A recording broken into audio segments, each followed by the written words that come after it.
to the official podcast of DogsDaily.com, a Sports Illustrated channel. Gets to the edge. Sonny Michel will send the Dogs home to the championship game. If you're looking for the latest Georgia Bulldog news in football, basketball, baseball, and recruiting, then you're in the right place. Anthony Edwards hit the chair. Are you kidding me? Hosted by Dogs Daily writers Jeremiah Stoddard, Kyle Funderburk, and Jonathan Williams. Here's a pitch. Hit high out into right center with some carry. It's got a chance. This ball is out of here. Tucker Bradley has won it. Just sit back, relax, and prepare yourself for these hot takes you're about to listen to.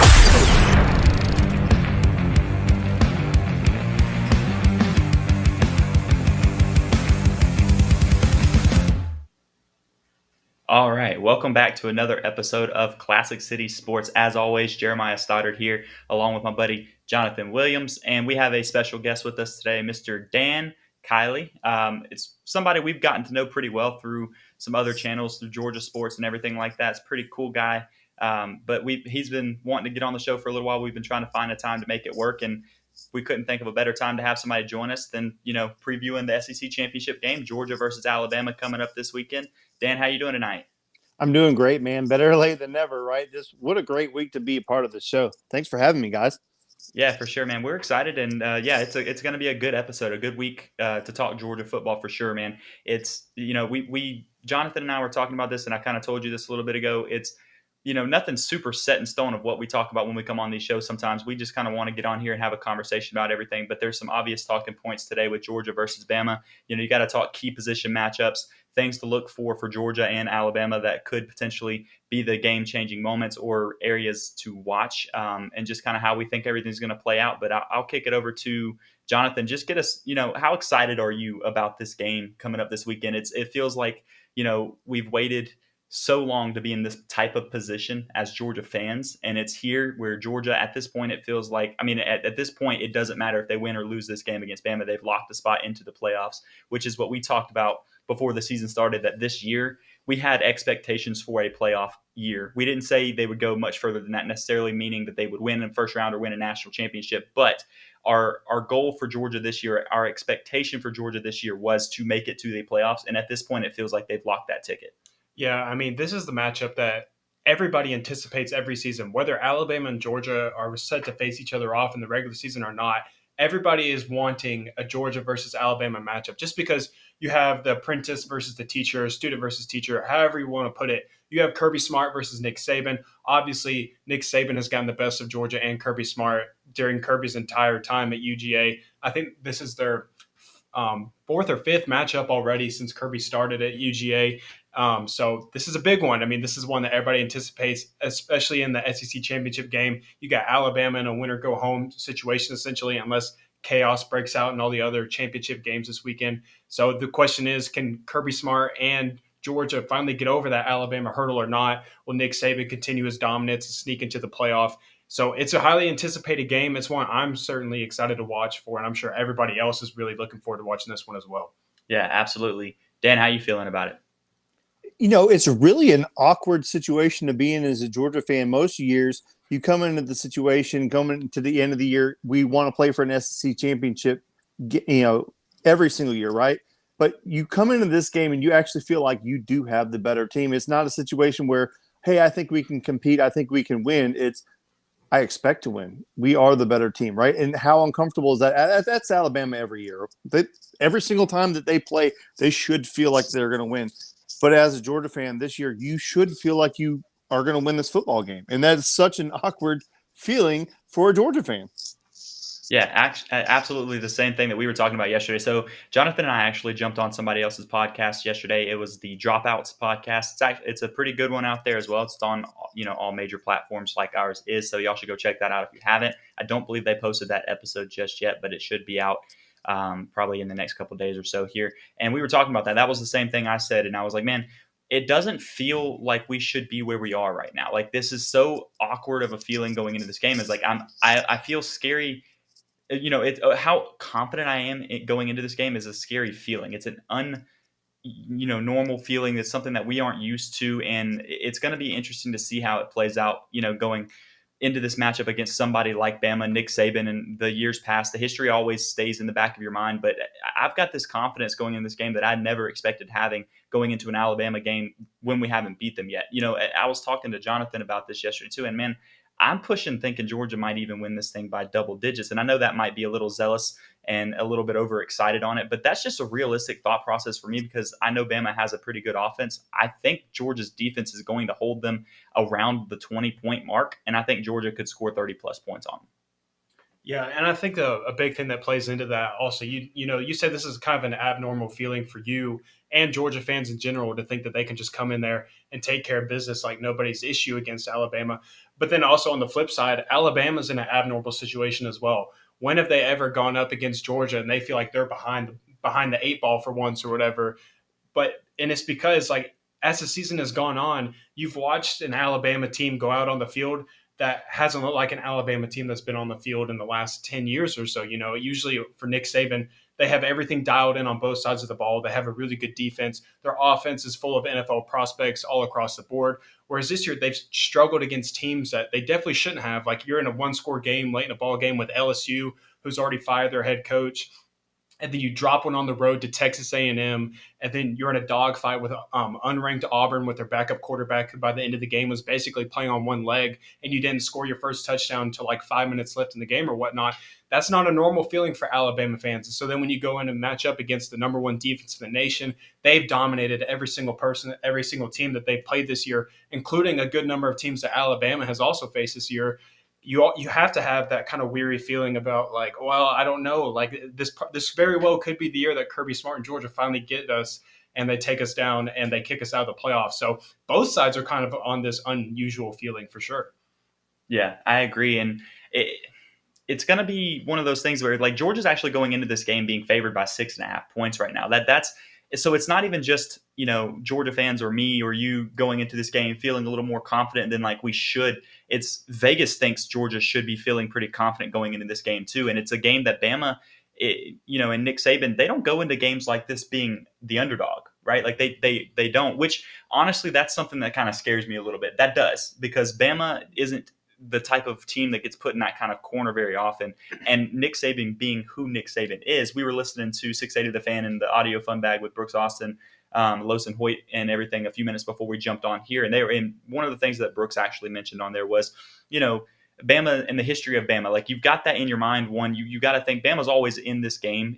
They always have a good chance because of it being Bama and it being Nick Saban. And, we don't really have that much history of Bama being the underdog like this, like by 6.5 points. Like to me, it'll be interesting to see how Bama responds and how Nick Saban goes into this game coming into it in that type of scenario. Well, just think like the last time that Alabama was the underdog against Georgia was 2015. And they absolutely manhandled Georgia in Sanford Stadium. It was a monsoon. There was rain all day long, all afternoon.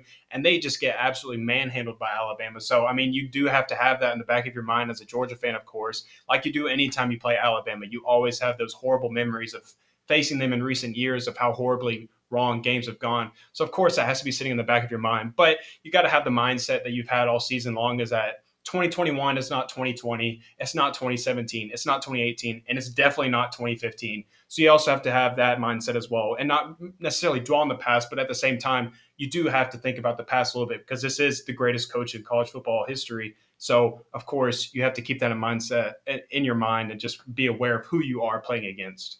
Well, and history is what is dictating all of these predictions. You hear all of these people predicting, and for the most part, everybody's predicting a Georgia victory, correct? But if you listen to the predictions, it's 42-32, it's 28-24, all these high scores. What have you seen this year that would give you the indication that Alabama's going to score 20, 30 points on Georgia?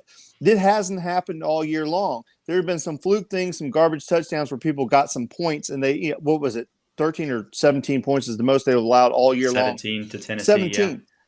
What have you seen in any game this year would give you the indication that they're going to score in the high 20s and 30s? I haven't seen it. And you know what? Maybe they do. Maybe this is the longest slow play in the history of college football, and Nick Saban's been holding everything back for the last game of the year, but I haven't seen it. The only way they score is to go deep, right? That's the one thing that we keep hearing. If you listen to podcasts, if you watch TV, if you watch ESPN, they say that Georgia's vulnerable deep. Okay, well, maybe they are. We've given up some big plays to Tennessee.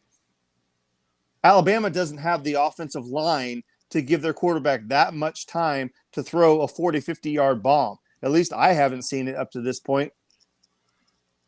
Yeah, and I think you're hitting on something huge right there. And it's something that Jeremiah, again, talked to yesterday on the podcast that we hopped on, is that Alabama right now ranks dead last in the SEC in sacks given up.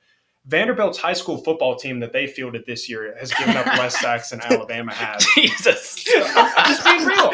Shots fired. That is, oh my God. That is just me being honest. Like, come on. Like, let's be real. I mean, they were in a dogfight with UConn.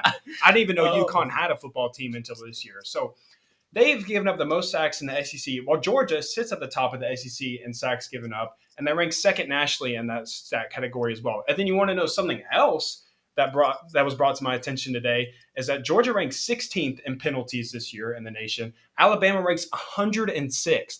Everybody talks about how Nick Saban always has these really disciplined football teams, kind of like people talk about Kirby Smart's football teams, as they're always very disciplined in what they do and whatnot. You haven't seen that at all this year for Nick Saban's team. They are horrible in giving up penalties, just kind of making boneheaded mistakes. So when you add in committing a lot of penalties, and then also your offensive line is just doing absolutely nothing for a quarterback that does not handle pressure very well, I think that's a recipe for disaster. Again, especially when you're playing a defense like Georgia, you got guys like Jalen Carter, Jordan Davis, Jacoby Dean, Robert Beal, whatever freaking 5-star or what else you want to throw in there as well.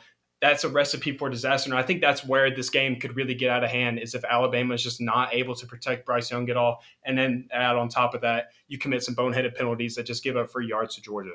Yeah, for sure. And Georgia is, and Dan, you're right on that. Like, the biggest vulnerable spot for Georgia is the secondary. We know that. That's something that, like, that's been the storyline all year. We talked about that in spring ball. That's not something that's not new information. But at the same time, the only team that has scored, more than 14 points is Tennessee, and they scored 17. And so it's not like Georgia's out here just getting demolished on these deep balls against teams like Tennessee, Arkansas, and Florida even scores a lot of points. Like, these teams that put 40 points up a game, right?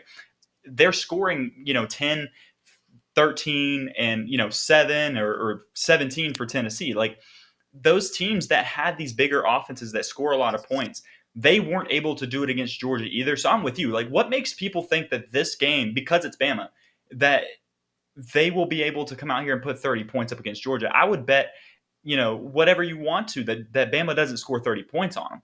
I think they might get around the 20-point mark. I think they do have, the potential to score something kind of similar to what Tennessee was able to do as far as putting 17, 20 points like that up.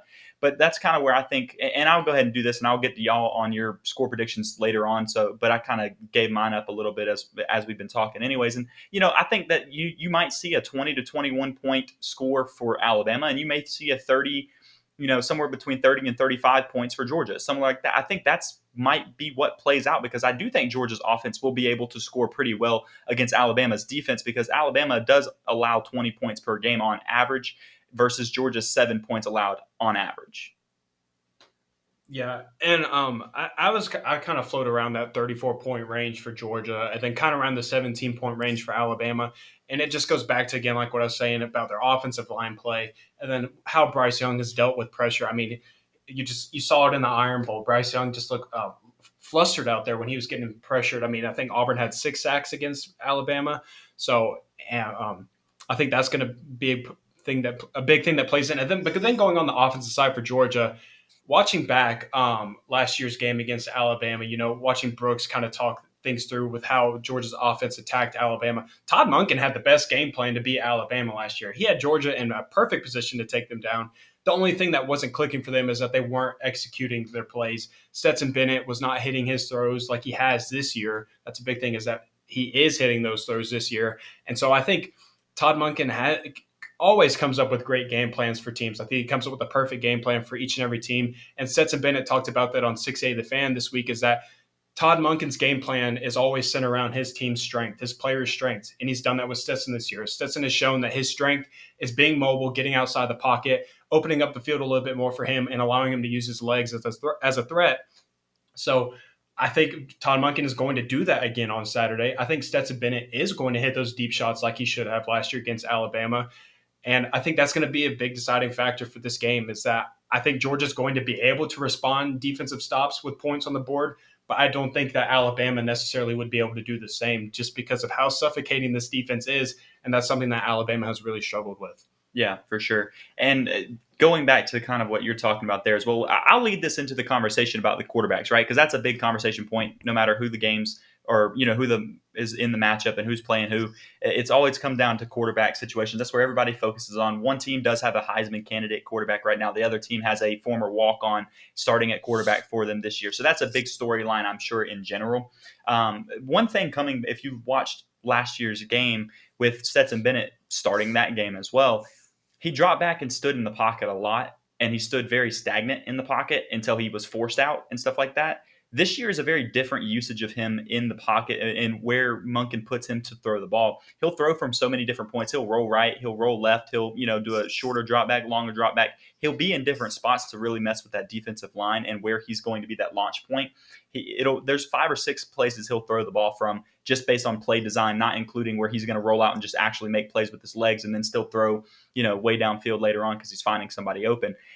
That is something that will be a huge difference in this game compared to the last matchup, because I think he seemed very uncomfortable against Alabama last year. And I think it was a big game. It was on the road. It was something that, he hadn't started that many games for us. The storyline was still kind of big for him. And he even talked about that. There was an interview he did last week, I think, and it was through SEC Network, I believe. And he was talking about, he said the moment was big for him. And he thought about, man, it's just such a crazy story right now that I'm the starting quarterback for Georgia. Like, it was in his own head, and not in a bad way, but like it gets to you sometimes. Like he was living the moment up to where he was like, man, this is huge. Now he's there, he's grinding out, and he's playing because he knows he deserves to be there at this point. And I think that's the difference in his mentality as well that'll play out a little bit different in this game.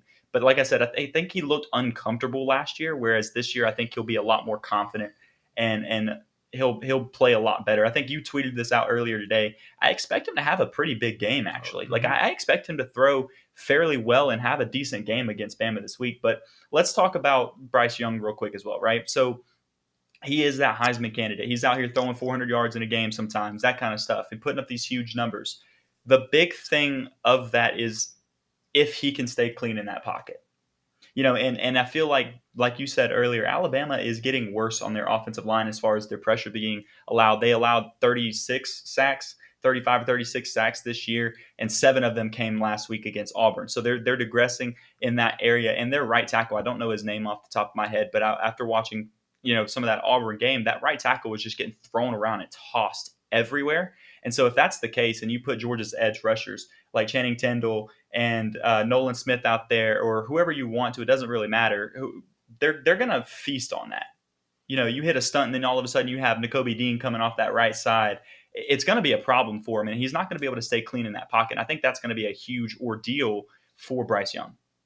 A lot of times, if you go ahead, Dan. I'm sorry. If you look at the way Alabama put up a lot of their passing point, I didn't watch every single game, but the games that I did see where they had a lot of success moving the ball through the air, they weren't necessarily going deep all the time. When they had Devonta Smith, they would just throw it up over the top, and those guys, they were killing folks by getting the ball in open areas on the field, and their guys were just such talented athletes that they were able to run and get big yards after catch.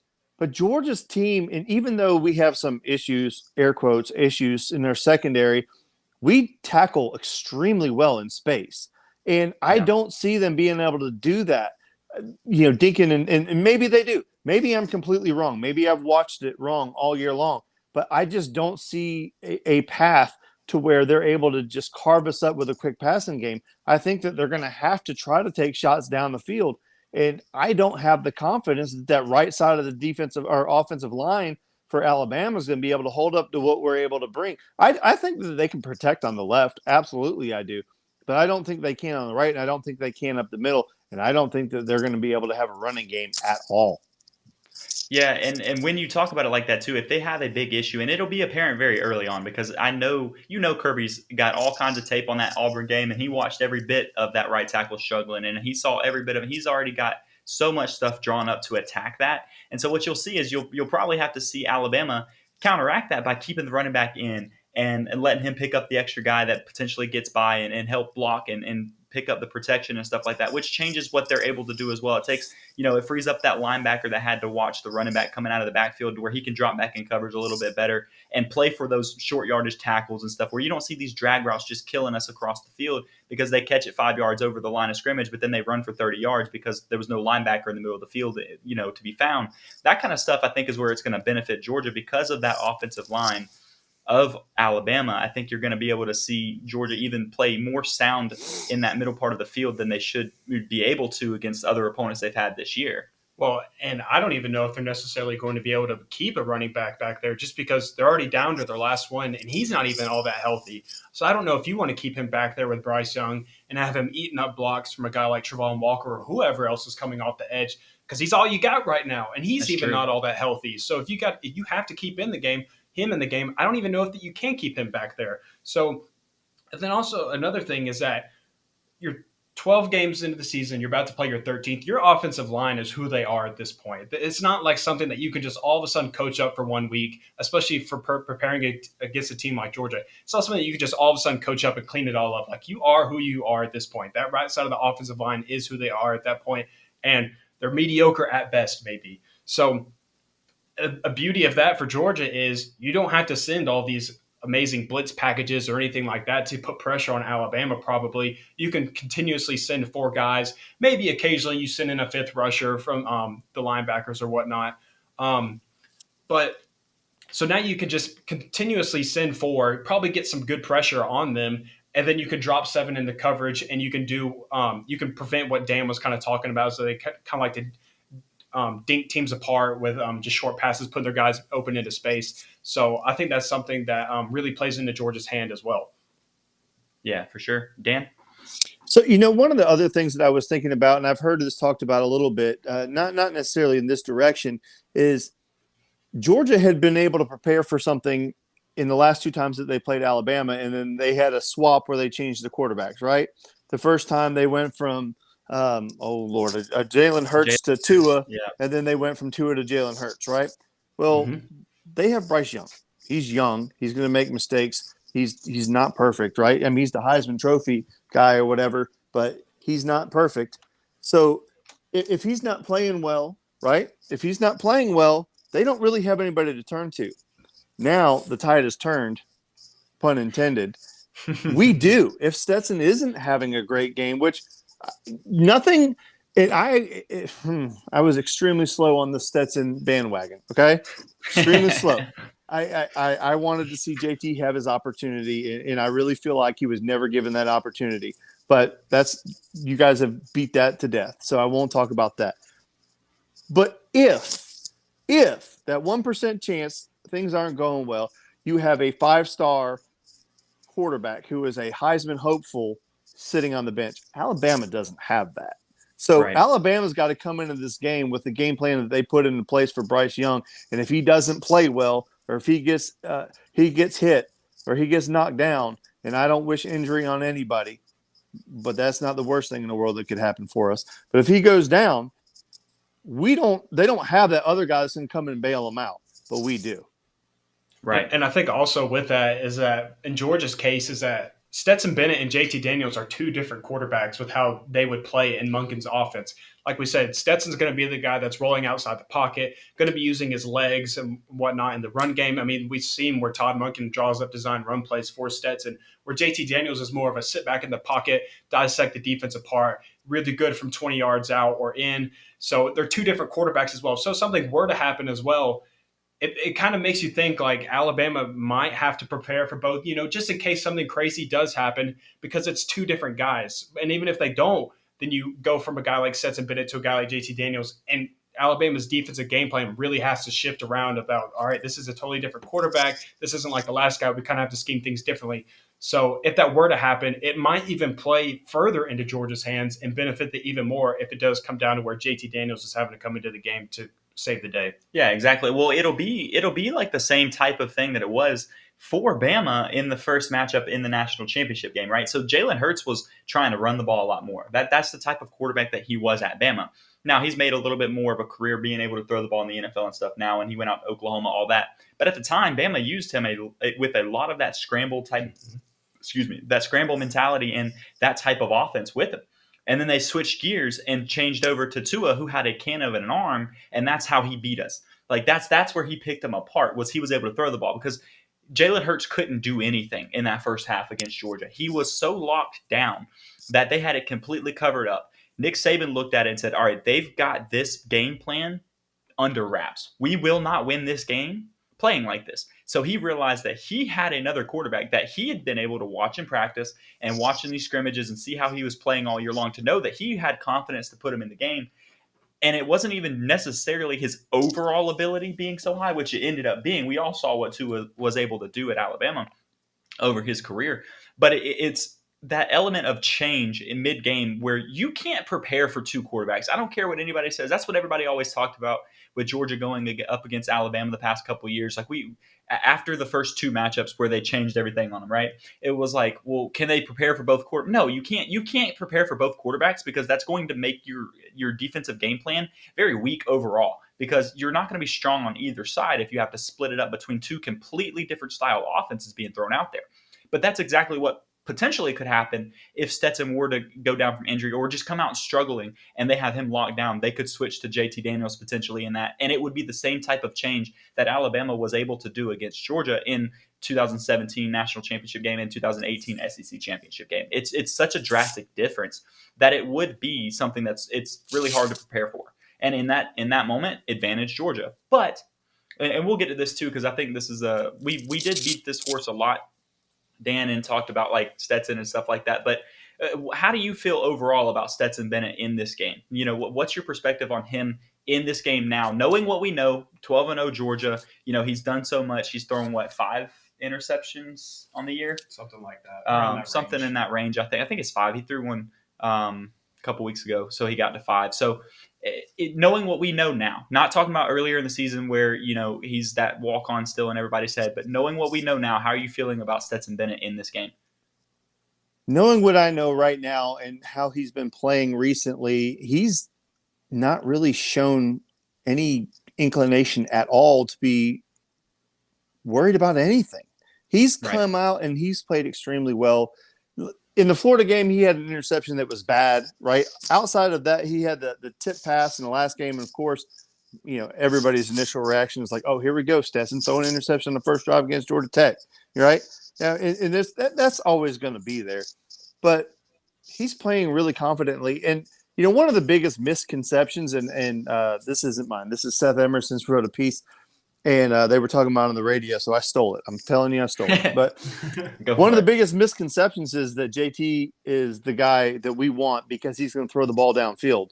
JT checks down more than any other quarterback. Stetson is the one that goes deep more than any other quarterback. And he's rated, I believe, number 1 overall in the NCAA is efficiency going downfield. That's throws outside of, 30 yards, right? Mm-hmm. So what have we always wanted as Georgia fans? Somebody to throw the ball down the daggone field. And we got that guy. He just doesn't look like we wanted him to look. And he's not the pretty horse on, you know, in the stable. We got the other one, the underdog, the runt horse that's all of a sudden winning races. And it's so hard to get your mind. And I am guilty, hand raised. I wanted JT Daniels. I wanted to see what that would look like. Part of me still wants to know what that would look like because I think you're not wrong amazing. For that. Jonathan and I had the same stuff. We talked about this too. It's like we both thought JT Daniels would get the chance to play late in the season, and we thought he was going to have that opportunity to really step in and potentially take it over. We did, and we were supportive of it. And but we got early in the season, about halfway through the season, going before the Florida game, we really kind of sat down and we're like, you know what, we're going to ride with Stetson, you know, like Kirby is, and really support the decision. And if we get JT, that's great. We'll be excited about it, but we're going to be just as excited about watching Stetson play. But I'll do you one better too about like what Georgia fans always wanted, right? Not somebody just going downfield deep. How much over the past 4 years have we heard that Georgia needs a mobile quarterback, that they have to have a mobile quarterback? Man, you've got one. He's not out here running like 4.4 speed or something like that necessarily. But you've got a guy that's very elusive, makes plays with his legs, but he has shown the discipline to not only just make plays with his legs running, but make plays with his legs by getting out of the pocket and escaping pressure and still finding somebody 15, 20 yards downfield because he's still got his eyes and he's looking for somebody as well. And if he can't find it, he does break down and run, and he gains positive yardage.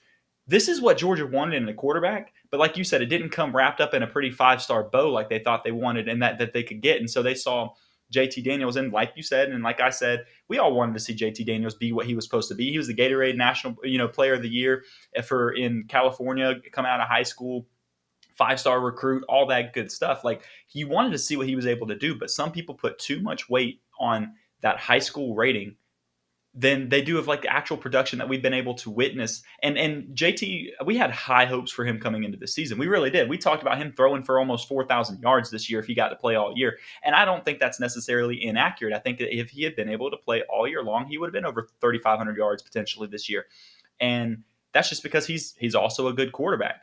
But at this point, it's time for Georgia fans to go into this SEC championship game knowing Stetson Bennett can win you a national championship. He can win you an SEC championship. He can beat Bama with this Georgia offense. Even if you want to take away from him directly and say that, well, the only reason he's been able to do this much is because of that defense, guess what? I said this the other week as well. Every single game that Stetson starts, that defense gets to play too. He's not going out there playing Bama by himself. The defense is traveling to Atlanta to play that game too. So the same production that they've been able to have all season long with him, because of, and I use quotation marks for people listening on the podcast platforms, because of that defense, well, guess what? He can have the same success because of that defense this weekend. Yeah, and I think Dan touched on something that I think fits in perfectly. Is that I think a lot of people hate on Stetson Bennett, or not necessarily hate on Stetson Bennett, but they want JT Daniels or the other guy behind Stetson solely based off how he looks, just back in the pocket. I mean, he's 6 feet tall, maybe. He's a little scrawny, maybe. Yeah. When he runs outside the pocket, running on the field, he doesn't look like a Lamar Jackson or a Kyler Murray. Like, he's not making you go, oh, wow. Like, he's not giving you the oohs and ahs that someone else would. Like, I kind of go back to what it was like. It's not flashy. Yeah, like what it was like when Jacob Eason arrived into Athens. You had the 6'4", another National Gatorade Player of the Year guy. He had the long hair, the huge arm. Like, he had it all. It seemed like guy was dripping with tools. And everybody's like, this is the guy. People were calling him the Messiah at the time because they're like, this is the guy that's going to resurrect Georgia football and bring it back on top. Well, then you end up with Jake Fromm, who again doesn't look like necessarily your oohs and ahs quarterback back in the pocket, but more times than not, he got the job done. And that's the same thing with Stetson Bennett. I mean, we're talking about the guy that put a dip in after beating Auburn. Like, it's that guy. Like, he just has a moxie to him that other guys don't. He just has like this confidence with him that, yeah, when he throws his deep ball, it's not looking like a Justin Herbert or a Josh Allen or anything like that, but it gets the job done. He's confident in himself, and he plays with confidence. And that's one of the biggest things you could ask out of a quarterback, is to play with confidence and believe in yourself. And Stetson Bennett, by God, believes in himself. Well, glad you – oh, go ahead, Dan. But sometimes I think so many people get hung up on in the argument. This is the last thing I'll say about the Stetson. Both things can be true. You can want JT to play, but also want to see Stetson do well. When Stetson's in the game, he's the quarterback of my team. I want him to win. I want him to throw for 10,000 yards and run for 48 touchdowns in one game. I want him to do well, but you can still want to see the other guy, but still see this kid succeed. And I think that's the biggest thing that people don't understand, is they're like, well, if you want JT, then you hate on Stetson. That's not always true. Now, there are people that hate on Stetson, 100%. We know that. And then in our Discord that we get in together, guys, know, if you say one thing. I ignore that quarterback discussion, like that little channel on there. I will not step foot in there. I won't. Right. I can't do it. But if you say one thing like, oh, that's a bad play by Stetson, they're like, he's your quarterback. He's doing great. Yes, he is. I don't want to see him But it was a bad play. Yeah. Right. It's just, like, you can talk about what happened without being critical to the point that you're discouraging. It's not, we're not coming out here and having that conversation. Who this random person on Twitter that came out saying that they wanted Stetson Bennett to get hurt, so it forced Kirby's hand to put JT Daniels in. That's the most ridiculous mentality I've ever heard in my entire life. Stetson Bennett is a big part of why Georgia sits where they're sitting right now. So to sit here and hope for some type of injury like that and wish bad things upon this team and assume, because this is what that's doing, is you are assuming JT Daniels comes out and is night and day better than Stetson Bennett, which that's where I think that people are wrong. Personally, I don't think it would be night and day better than Stetson Bennett. Yeah, I think he's a better quarterback potential if you were to break down like as a quarterback overall. I will make the argument that I think JT Daniels, rep by rep is probably the better quarterback. But I don't think the gap is so significant that what more would we have on Georgia's offense right now? Georgia's offense is scoring 40 points a game. How much do you think Georgia's offense would be scoring? You think they'd be scoring 45 to 50 points a game with JT No. Daniels? No. No, the answer is no. And so if that's the case, it's not night and day better. And so then honestly, we talked about this. We had a whole discussion on this 2 or 3 weeks ago, and it said, it doesn't even matter who plays quarterback for Georgia right now. I really don't think it does. And that does go back to that defense once again, where they are a huge part of what's going on, and they help their quarterback a ton. And Todd Monken is just drawing up plays that are ridiculous. Well, to your point, and this is when I chimed in with you guys and told you that I had something to say, because to your point, does it matter who plays quarterback for this team? No, in the sense that he has two capable guys of executing what he wants to execute. When people had a problem with Jake Fromm, it was because our offense looked terrible, right? And we were maybe winning some games, but we knew we were leaving a lot on the table because we couldn't do things. That James Coley year right there. Ooh. Correct. With Monken's offense, both guys have been able to execute what he wants to do.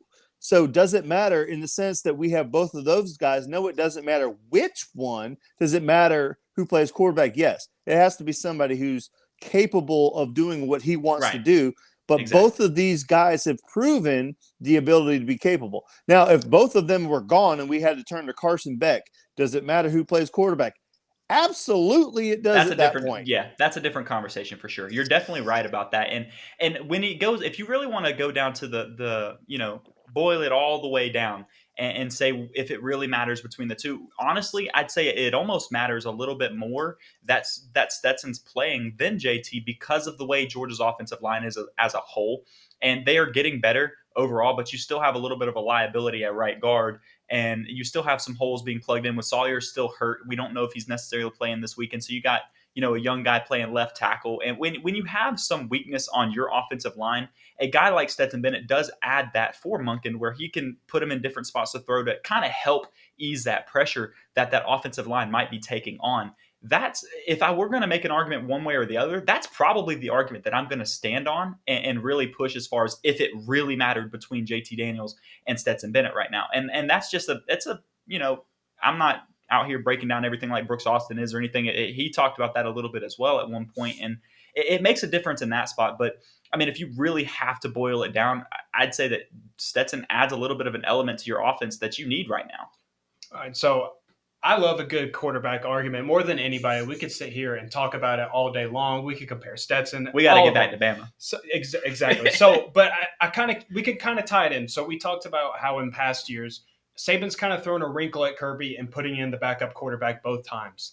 So we had someone come on Twitter and ask us, what do we think is something that Saban can throw at Kirby, kind of catch him off guard maybe? I mean, it doesn't necessarily have to be something that Kirby maybe didn't see coming at all, but what is like a wrinkle in his game plan that he can throw at Kirby to kind of give them an advantage rolling back in their way? I know what mine is, but we'll go over to you, Jeremiah, first, and we'll jump to Dan, and I'll close it off for us. What is something that you think Saban can throw at Kirby that could kind of get something going for them?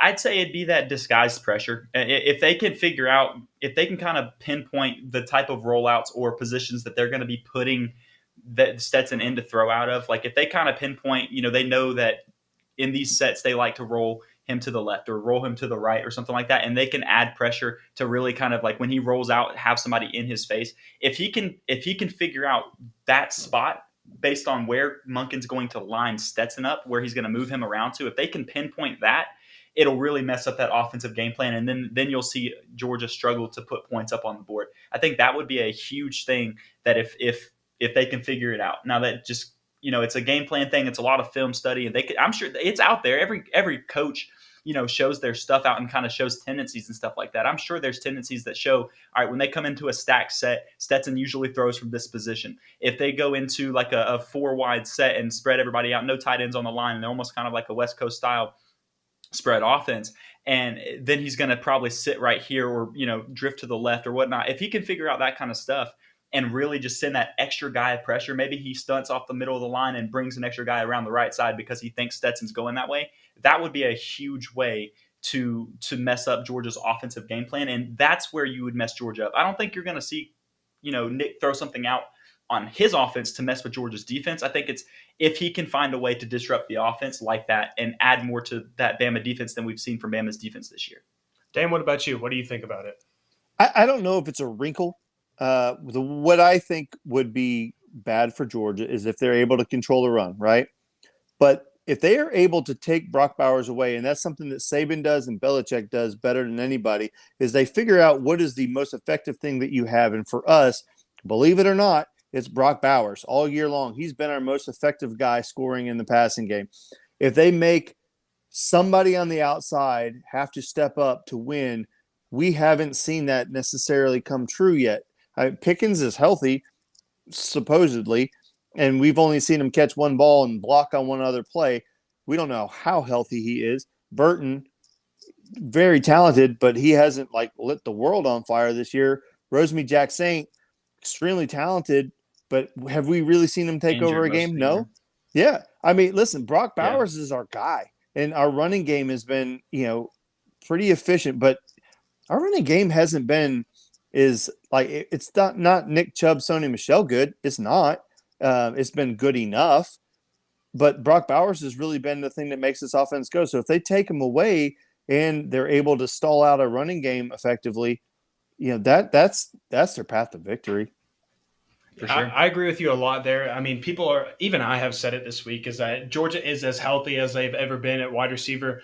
But then again, also, you really haven't seen this wide receiver group together at all. So, you've kind of had some inconsistencies there of where you have Aladdin McConkey have a big game against Auburn, and then you have Brock Bowers popping off in a couple other games, and then Adonai Mitchell kind of has a big game for himself. But you haven't seen it kind of as a collective unit yet. So that'll be interesting as well, especially with George Pickens is healthy, but we don't know exactly how healthy or how much he'll even play against Alabama. But in my opinion, this is where I think Nick Saban could really, and I'm kind of with Dan, is that I don't know if this is necessarily a wrinkle that Nick Saban can throw at Kirby, but I think this is something that could really cause some problems for Georgia, is that you have one really, or not, I shouldn't say just one really, but you have a really, really good weapon on defense, and that's Will Anderson. He is your playmaker. He is your guy to disrupt the offense.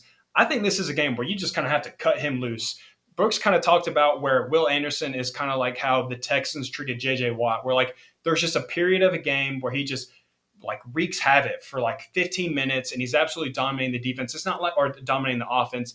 It's not like this entirety of a game where he is just continuing to dominate offense. But I think this is a game maybe where you just kind of have to cut him loose, and specifically on the right side of Georgia's offensive line. We all know that number 50 for Georgia is a liability at right guard. He's been really inconsistent. I think that's something that you have to attack with Will Anderson. It may not even be that you use Will Anderson every time in the rushing attack, but use him as an asset. Use him and disguise pressures to where you can maybe catch him off guard up front, and you can get some pressure on Stetson Bennett or catch him off guard. Just using him, just cut him loose, let him do what he does best, and then also design some things around him where you can get some other guys coming off a block or out in the open space and getting him in gaps, whether it be in the run game or the passing game. So I think that's something that Nick Saban could do.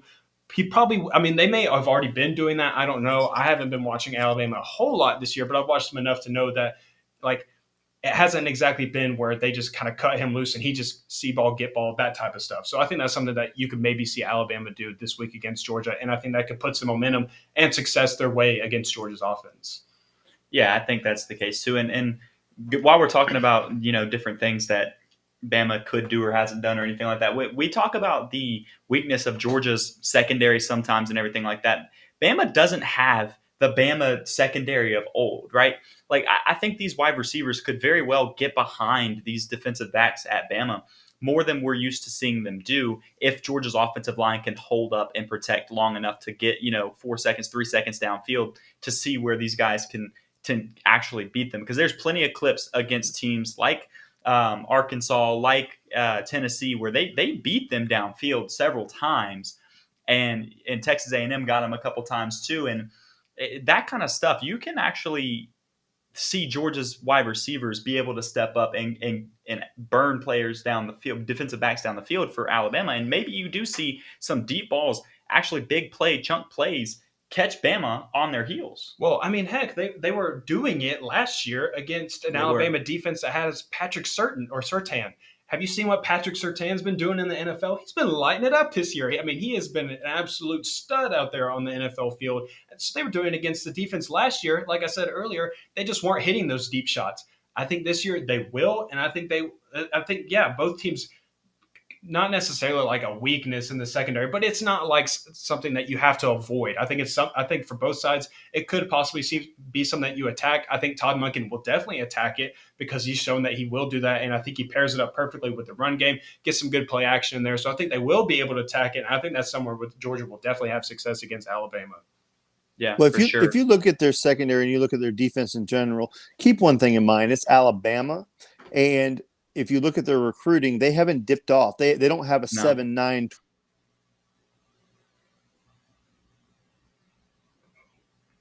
Audio cut. I think your signal is getting a little bit lower. Cut your audio a little bit there, Dan. You good? No.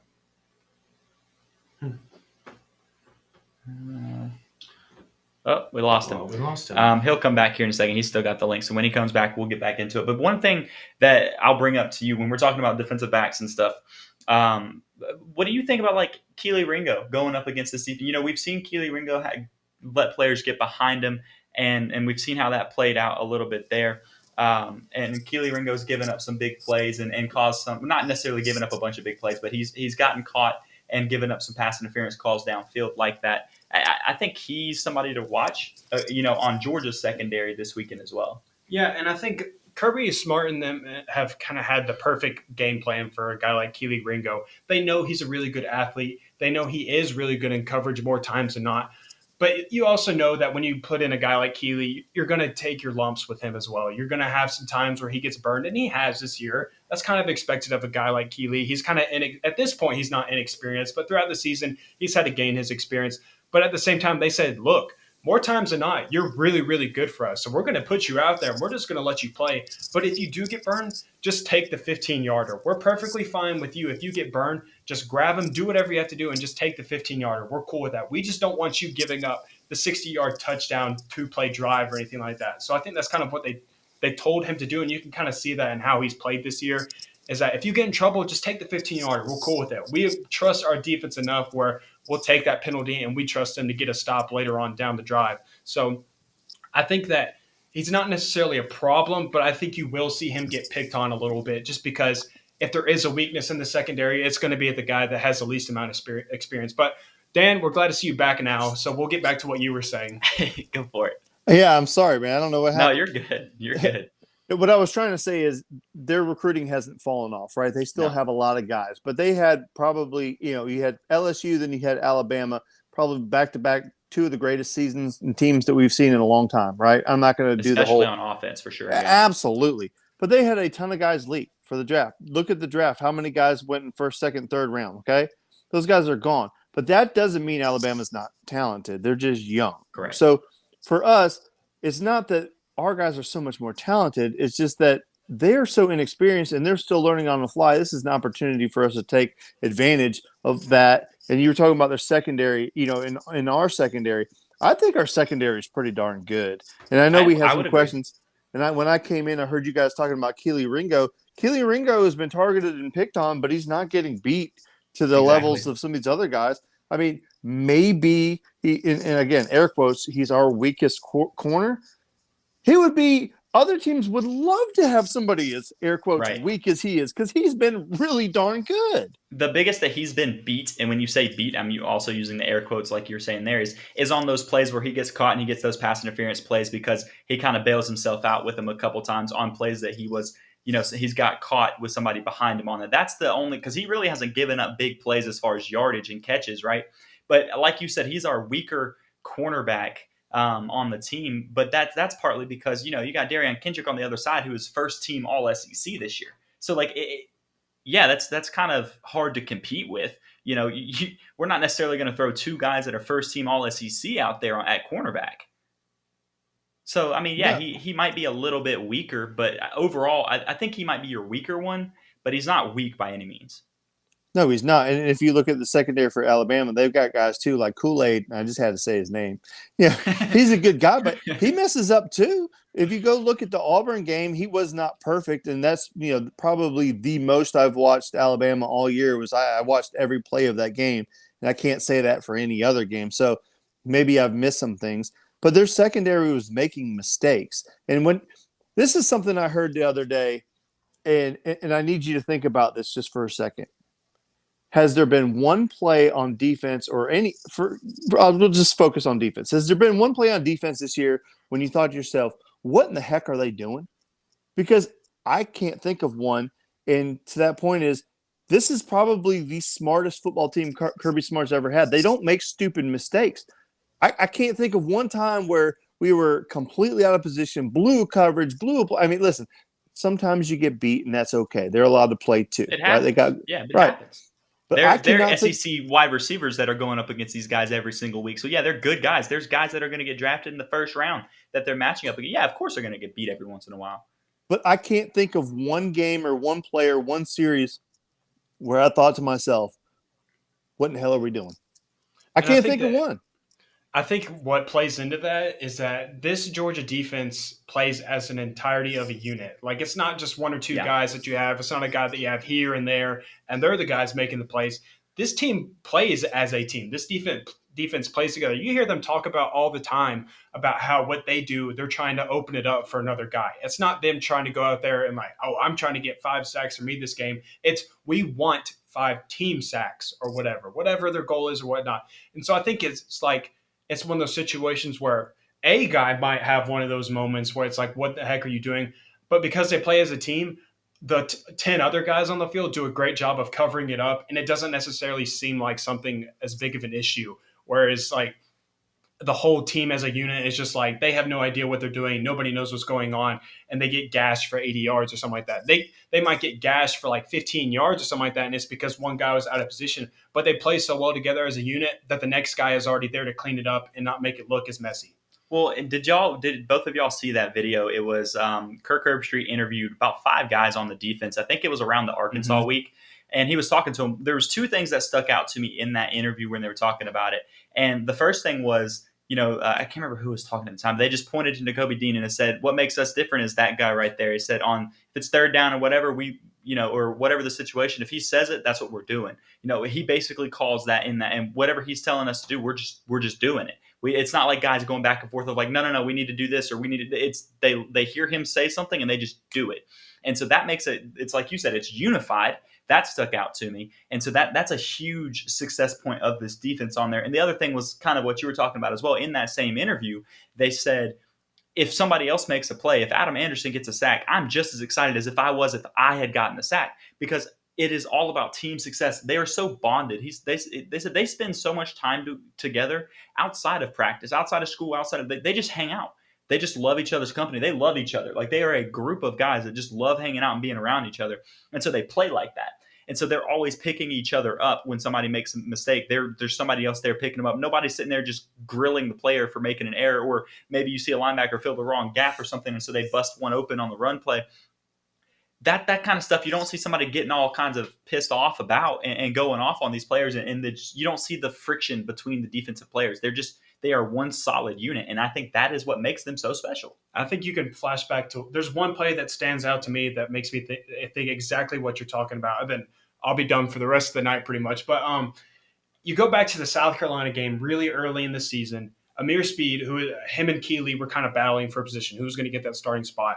Amir Speed was in at corner. He gets burned down the field. I think it was like a 55-yard gain or something like that. South Carolina got all the way down into the red zone.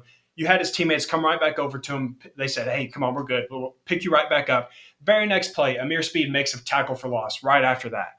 And I believe they get a red zone stop and they settle for a field goal. It's stuff like that. Like, nobody's pointing fingers saying like, oh, man, you let us down there. It's like it doesn't matter. They continue to think as a team, like the whole team fails or the whole team successes.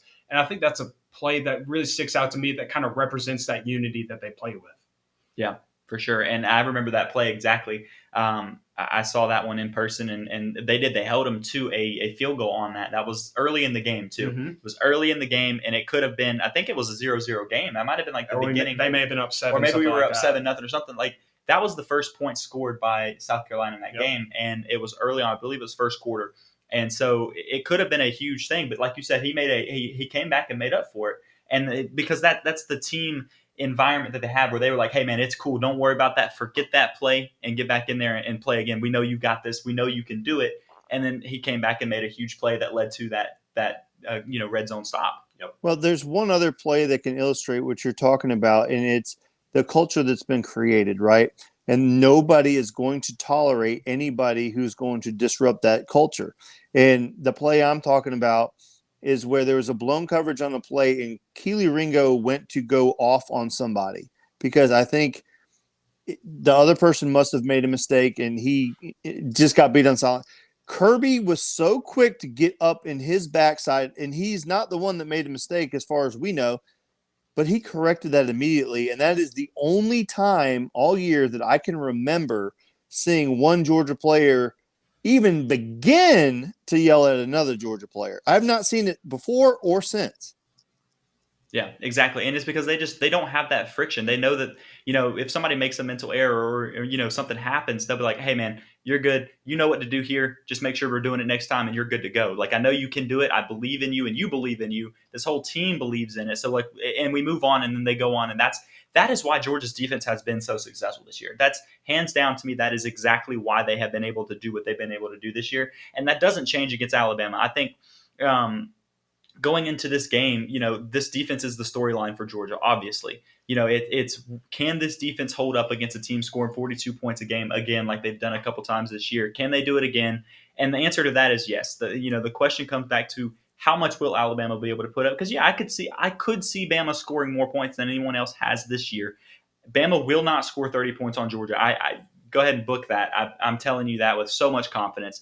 That if they will not score 30 points. If they do anything in the 20s, I think it's the low 20s, like 20 to 21 points. So this defense will hold up a lot more than people expect it to. Because like you said early in the show, Dan, people are out here saying something about 30-point game on both sides, and that's not going to happen. And this defense won't let it happen. They're too good. They're too unified. Kirby Smart is going to be all over it. And then I think this offense has a pretty good game as well. The last little bit I'll talk about that somebody brought up, and we kind of hit on it a little bit earlier, was, what do we look at with Georgia and, that left tackle position, which we don't know what the situation is with Sawyer, whether or not he's healthy or good to go, or if he's going to be out or not. But it sounds like it might be Broderick Jones coming in this game, at least because we haven't really heard anything about, Sawyer being ready to go yet. And here we are, it's Wednesday night, 8:00. There's not much time for him to be ready to go if he is going to be healthy all of a sudden. So you probably see, Broderick Jones over at left tackle. How does that play out against a guy like Will Anderson, like you were talking about earlier, where they need him to just take over the game? Is that something that you see him just sit there and just picking on that sophomore? Broderick's a sophomore, or was he a redshirt freshman? He may be a redshirt. I'm not sure. I don't know what they've got him classed as. He's the underclassman for sure. Either way, is in a few starts in the season, maybe 4 starts in the season, something like that. How big of a deal is that for you, Dan? For me, it's big. I like Broderick, and I think Broderick's got a bright future ahead of him. But if you look at Jamari this year, he's one of the highest rated, if not the highest rated left tackle in the SEC statistically on what they measure, for pressures allowed, sacks allowed, stuff like that, missed assignments. He's rated number 1. So, yeah, that's kind of a big deal. And, Jamari on that line, for me, adds a lot of stability. And I don't think tackle position is the position he's going to play at the next level. I don't think anybody thinks that. But for this Georgia line, he's done a very, very good job there. But that's, again, kind of going back to the quarterback thing. That doesn't mean that I don't think Broderick's not capable, and it doesn't mean I don't want him to do well. I just think having Jamari there is a big, big deal for us. If we don't have him, then we don't have him. I mean, we'll figure out a way. Broderick will be ready to go. I trust that the offensive line will be coached up and ready to go. I'm not panicking about it. But if I could have Jamari fully healthy at left tackle, I would prefer that. Oh, for sure. Yeah. Yeah, I think the drop off from Broderick and Sawyer isn't like substantial enough to where it's time to hit the panic button or anything like that. I think, like Dan said, Broderick is good enough to hold his own over there. More times than not, he'll get the job done. But Jamari just kind of feels like a safety blanket up front. You've kind of had some inconsistencies with the Georgia offensive line. But if you can find a consistent piece of that offensive line, it's Jamari Sawyer. He's held his own. He's continued to play really, really well all season. So if you can have him, absolutely put Jamari Sawyer in the game, and that's who you'd want out there. But if you have to go with Broderick Jones, it's not anything to start worrying about or like be super concerned with, just because he is good enough to where he's not going to create like these gaping holes on offense for you and like make you question about if you're going to be able to have any or sustain any success on offense. So. Yeah, and I think it's one of those things where Sawyer's close to getting back on the field in general. So it could be one of those things that if you see Will Anderson just picking him apart, and absolutely just going into Broderick's face and causing all kinds of havoc for our offense. Maybe you see them make a change there if Sawyer's close enough, to where they feel like it would be a step up on there. So maybe you do see that. Last thing we'll do real quick, because this was something else somebody said to talk about on here, and I'll get one player on each side from each of us, and then maybe like a quick sentence of why you think it. And so the question was, potential player of the game on offense and defense for Georgia. So I'll start with you, Jonathan, then I'll go to Dan, and I'll finish it up myself each round. So we'll start with offense. So Jonathan, who's your offensive player that is potentially the player of the game for Georgia? I'm going to stick with Stetson Bennett. I made the tweet today saying I think he has a big game on Saturday, and I think if Georgia's going to win, it's going to have to be because Stetson Bennett had success passing the ball and he was hitting his deep shots. So I think Stetson Bennett will be the MVP for Georgia. I don't think he's going to throw for 350 yards or anything like that, but I think he could hover around the 250, 275 yard range, throw a couple touchdowns, and I think he's going to be if Georgia wins, I think he's going to be the MVP of the offense because I think he has to be almost if you're going to win this football game. Dan? Well, if we all assume Stetson, I think the other most logical answer would be Brock, right? But I think it could be Zeus. I think this could be Zamir White's coming out party, and he's done extremely well for us this year. But I had such high hopes for him coming out of high school, and I think this is an opportunity for him to be on a stage. And we have not seen him really explode all year long. And I think this could be a game where he just absolutely explodes. And I would love to see it. Yeah, and I'll kind of to not do the same answers and stuff. I'll come up with something different than other people as well, just as to add extra conversation. And I'll stick at running back though. I think James Cook could have a huge game because of what we saw him do last year against Bama and the way he was used in that passing game, and then he had some big runs and stuff there as well. I think it could be a huge game for James Cook again, where you see him coming out on those wheel routes and slants and stuff out of the backfield, those angle routes out of the backfield, and getting involved, but also getting involved in the running game and having some big plays. He seems to have hit his stride at Georgia in the past, 6 weeks or so. He's really come on as a lot better player than we've seen in the years past. And I always had high hopes for him to actually be a little bit better as well, with Georgia. And it's just been real slow coming for him, but that's not his fault. I think he's such a crowded room, and now he's being used properly with Monken's offense, and he's really finding that place to play. I think I'll stick with James Cook as potentially being the player of the game on offense for Georgia. But we'll kick it. Jonathan, we'll go defense. I'm going with Travon Walker. I think that Travon Walker's usually lines up across from the right tackle position for Georgia on the end. So I think that he could have a really huge game for Georgia. Like we said, right tackle's been a liability for Alabama, and with him lining up on that side of the ball, I don't know if he's going to I'm not saying he's going to have 4 sacks a game, but he's going to be the MVP in a sense where he's the guy that's continuing to get pressure on Bryce Young, kind of make him second guess, and he's probably the one creating other opportunities for other guys to come and clean up the mess back there. So I'm going with Travon Walker as the MVP for the defense. Dan? My MVP for the defense is going to be the guy who is ranked number 1 in the nation coming out of high school, Nolan Smith. I like it. I am so ready for him to put his stamp on a game where we all say, do you remember that game?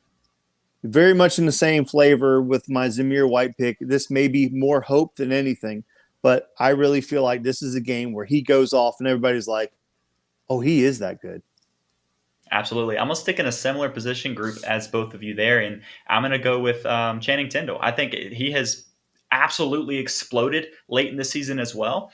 Similar to James Cook, the kind of same stuff I'm talking about there. And with same spot that you're talking about, Jonathan, that right tackle side, you'll see him stun off that side and come flying in behind Walker or something like that. And I think he'll make a couple of plays. I'm going to go ahead and say he has a sack for sure. And then he probably has a tackle for loss or something like that. And mixed in a big game somewhere else as well. So that's going to be my pick. Last thing we'll go through is score predictions, official score predictions, and we'll wrap this episode up. Jonathan? I'm going 34-20. I think Georgia is going to win by multiple scores. I think Bama, of course, is going to get theirs. You know, they're still really good on offense. You know, they have their holes and whatnot, and they have their liabilities, but majority of the teams this year do. That's why there's so much parity in the college football. So I think they're still going to put up some points, but I just also think Georgia's going to get more stops than they will, and I think Georgia's going to get the job. They've been so consistent on offense. And I don't know that Alabama's going to be able to create enough issues for Georgia's offense to kind of pause that consistency that they've had. So I'm rolling with a 34-20 victory for Georgia. Dan? I'll say it like this. A lot of times Georgia gets accused of choking, right? If Georgia loses this game, they will have played extremely poorly. They will have turned it over and played extremely poorly.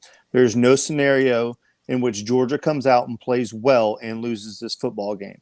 If they come out, the last time they were challenged, when people told them that they were going to get jumped, was the Arkansas game. If you remember the way that they came out and started that football game, they came out like their hair was on fire. If they do that, this game is not going to even be close. I'll raise your 2 field goals, Jonathan, and I'll go 37-17. 37-17. I like it. I'm going to be in the similar spot. And Jonathan, you almost took mine. I was right in that range that I was talking about. I'm with you, Dan. This is a game that Georgia doesn't have to go in and be perfect. You know, we've talked about this as well. In years past, what makes this game feel so different than it has been is going into the matchup against Bama, you always felt like Georgia had to be perfect in order to win the game. They don't have to be perfect. They just have to play well. As long as they don't have a bad game and make a bunch of errors, then they're going to play well and they're going to win by a decent margin. So my official score prediction is going to be 35-21. I think it'll be right in that range. That's what I was talking about earlier. I like both of y'all score predictions as well. Dan's out here just raising it up and just saying they run away with it a little bit more. But we talked about that the other day too. Was like it almost feels like when Kirby finally gets over that and Georgia finally gets over, beating Nick Saban, they just like blow them out. That it's just like blows the doors off and just goes with it. But yeah, I'll say we're all in the same range there. And I think it's going to be a good weekend for Georgia. I'm excited to see how it all plays out. Go for it, Dan. It's time to catch a vibe. The Braves' villain was the Dodgers. Everybody was scared to death of the Dodgers. They came here and we beat their tail and we won the World Series. This is Georgia's opportunity to beat that boogeyman and kick his teeth in and take that crown. This is their chance. Yeah, am I over the top right now? Absolutely, because maybe I'm hiding my insecurities. I don't care. I think this is Georgia's opportunity to put their stamp on it and just absolutely roll daddy. Absolutely, man. I'm loving that feeling, and this was a fun episode. I'm excited to see how everything plays out. Dan, thank you so much for joining us. As always, guys, make sure you check back next week. No matter what happens, we'll have an episode for you. We'll have one leading up each week, leading up to the playoffs and everything as well. So make sure you stick with us on YouTube and all of the podcast platforms and everything. As always, guys, keep it classy in the Classic City, and we will see you guys next week. Go Dogs. Thank you for listening to this week's episode of Dogs Daily on Sports Illustrated. Take a second to subscribe, rate, review, and share with your friends and family. Feel free to reach out to the Dogs Daily crew on Twitter with any topics you'd like discussed. You can reach out to Jeremiah at Jeremiah_Stod7, to Kyle at DK Fubderberg, and Jonathan at 22_Jman. Check back next week for a brand new episode. In the meantime, go Dogs.